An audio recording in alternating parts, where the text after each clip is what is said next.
تعالى اقولك على احلى ليب جلاس ممكن تعمليه في البيت، او تنت الشفايف او تنت الخدود.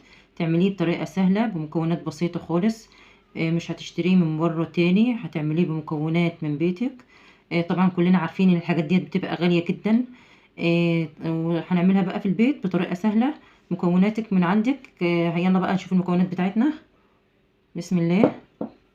هجيب طبق الاول، وبعدين هجيب الفازلين الطبي اللي هو ده، الفازلين العادي اللي احنا بنشتريه.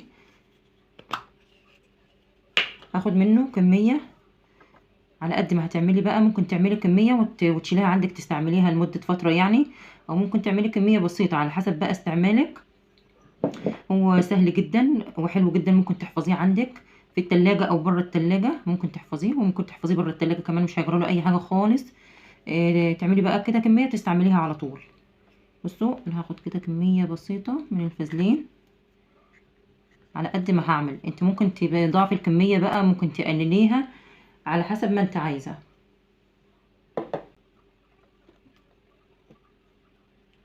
كده بالشكل ده.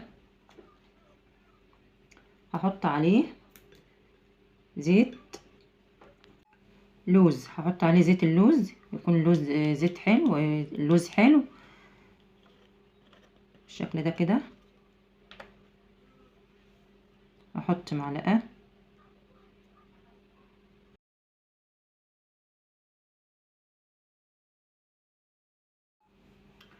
بصوا بقى هقلب كده. انا حطيت معلقة من زيت اللوز.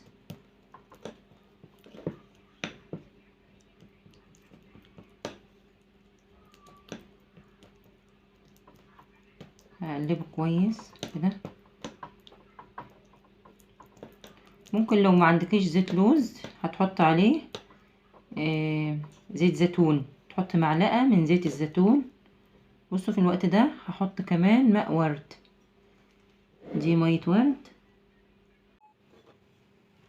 هحط معلقة صغيرة بس من مية الورد، مش هكتر، معلقة صغيرة اهو كده زي ما انتم شايفين. اقلب بقى المكونات كويس جدا جدا لحد ما تتجانس مع بعضها كده. صراحة الوصفة حلوة جدا جدا، والتنت ده خرافي وهيعجبك كمان يعني، وبيثبت كمان على الخدود وعلى الشفايف. يعني هيثبت معاكي مثلا 24 ساعة، وممكن يومين كمان اهو. تعالوا بقى نكمل بقية الوصفة، نشوف كده هنحط ايه. ده لون غذائي طبيعي، ايه بتجيبيه من عند العطار او مستلزمات الحلواني.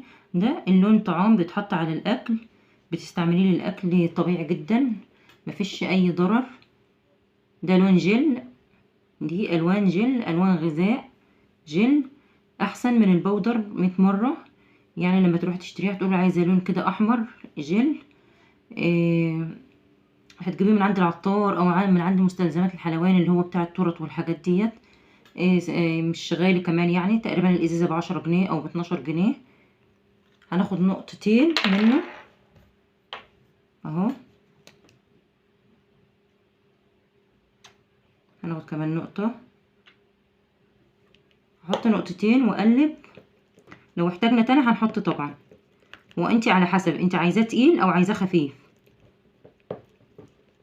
ندمج المكونات كلها كده مع بعضها بالشكل ده، بس هتقلبها كويس برضو عشان تتجانس مع بعضها، تكون كلها لون واحد. بصراحة الوصفة دي تحفة، هتستعمليه على خدودك او على شفايفك اهو. بصوا اهو. هتعملي بقى كمية وتحطها كده في برطمان. تستعمليه بقى، حابة تحطي تعملي كمية كبيرة او كمية قليلة على حسب استعمالك هتعمليه اهو.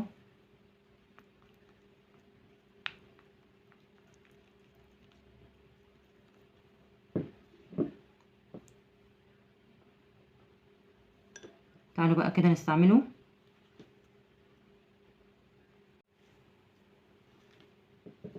بص اهوت كده كمية بسيطة على ايديا. انت طبعا ده هتستعمليه على شفايفك او هتستعمليه على خدودك. والله العظيم تحفة يا بنات اهو.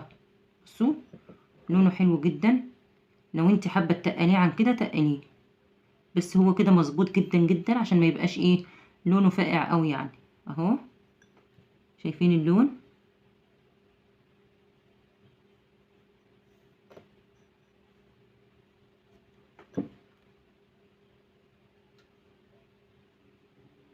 اهو ده لونه. احنا معانا وصفة تانية هعملها، هقوم بقى اغسل ايديا على طول. مش اغسلها بقى او امسحها، مش هسيبه عشان ايه، هعمل الوصفة التانية. انت طبعا هتحطيه هيفضل معاكي ال24 ساعة كاملين، وممكن اكتر من كده كمان. اهو اغسل ايديا وارجع. بصوا بقى، بعد ما غسلت ايديا ومسحتها يعني في الحال، يعني انا كنت لسه حطاه، قلت لكم هغسل ايديا عشان اعمل تاني، اعمل الوصفة التانية. والله العظيم ما طلع اهو، زي ما انتم شايفين لسه اللون اهواتي. يعني انت هتحطي التنت ده على بشرتك، على وشك، او على خدودك، او على شفايفك، هياخد معاكي وقت طويل جدا، مش بيتمسح كمان. اهو يعني انا مسحته وبعدين رحت غسلت تاني عشان يطلع، ما طلعش. شايفين ما شاء الله تنت جميل، والله العظيم تحفه يا بنات. ده بقى ممكن تعمليه، هتحطيه في برطمان صغير وتخليه عندك تستعمليه زي ما انت عايزه. وهقول لك ما تحطيش في التلاجة كمان، يعني انت مش هتحطيه في التلاجة زي ما قلت، لا انت هتخليه بره على تسريحتك تستعمليه. اهو حلو جدا. وعلى فكرة دي المكونات اللي بتعمل بقى التنت الأساسي أصلا، اللي بتتباع بالشيء الفلاني بره، اللي بتبقى غالية جدا. هتعمليها انت بأقل ما يمكن في بيتك. اهو وصفة حلوة جدا. تعالى نعمل الوصفة التانية. بصوا برضو أنا هستعمل ايه، فازلين برضو. هاخد برضو فازلين كده بسيط، مش هاخد كتير. اهو هعمل كمية برضو صغيرة عشان أنا عندي أصلا.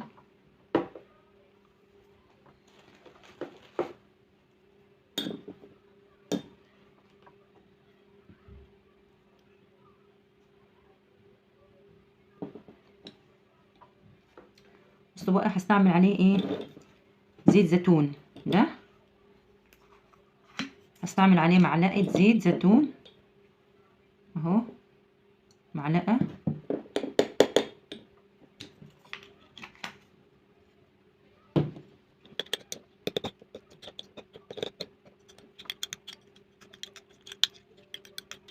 اهو فك، بصوا اهو. هحط عليه برضو مية ورد، معلقة صغيرة برضو كده من مية الورد. هقلب بقى كده لما يتجانس برضو مع بعضه بالطريقة دي. اهو بصوا بقى سايل كده شوية اهو.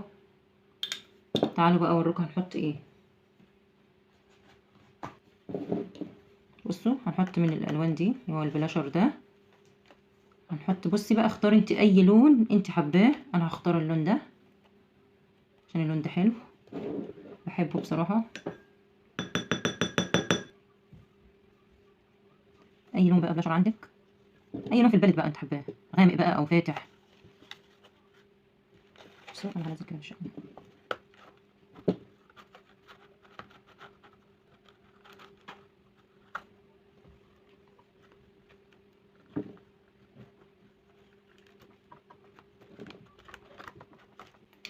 الكمية اللي خدتها.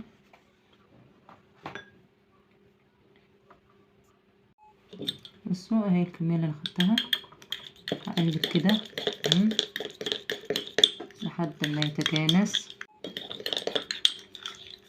تقلبي بقى كويس جدا جدا لحد ما البراشر ده يدوب خالص مع الفازلين، ويختلط كله كده مع بعضه، الفازلين مع ميه الورد مع البلاشر اللي انت حطيتيه. حطي بقى اي لون تغمقيه تفتحيه، اي لون انت حباه من البلد بتاعتك حطيه. بصوا اهو. تعالوا بقى نجربه ده، بس بقى انا مش هحط على الايد دي لان دي عليها، هجرب كده على الايد التانية دي.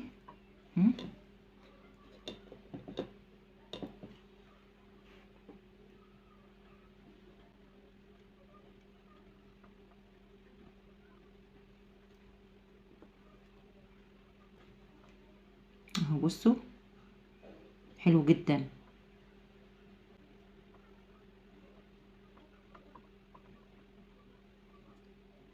اهو. ده اللون ده هيفضل معاك ثابت معاكي ل24 ساعة، وممكن اكتر من كده كمان، ده ممكن يفضل ثابت معاكي يومين. وصفة حلوة جدا جدا وسهلة، مش مكلفة خالص، يعني مش مكلفة اي فلوس نهائيا. هتحطي حاجاتك من عندك انتي، من تسريحتك ومن مطبخك. طبعا الوصفة دي حلوة، ما فيهاش طبعا اي ضرر خالص على البشرة. هتستعمليه على شفايفك، ده تنت للشفايف للخدود. هتعملي كمية وتحطيها في برطمان، تستعمليها براحتك خالص، ما تحطهاش في التلاجة. انا عايزاها كده تبقى بالشكل ده كده، مش عايزاها اتقل من كده اهو. بصوا، دول احسن وصفتين واحسن تنت ممكن تستعمليه، تنت طبيعي، مفيش اي مكونات ضاره خالص ببشرتك. استعملي بقى، ويا رب الفيديو يكون عجبك كده وتكون استفدتي حاجه من الفيديو. اتمنى بقى تشيروا الفيديو. شايفين ايدي الالوان بصراحه حلو جدا. اتمنى تشيري بقى الفيديو دوت لاصحابك وحبايبك. ولو لسه مشتركتيش اشتركي بقى كده ونوريني باشتراكك، وفعلي زر الجرس عشان كل ما انزل وصفه ان شاء الله توصلك وتستفادي وغيرك يستفاد. لايك بقى كده يا حبيبتي، ادعميني بلايك. وده كان فيديو النهارده، استنوني بقى في فيديو جديد وان شاء الله وحلقه جديده. والسلام عليكم ورحمه الله وبركاته.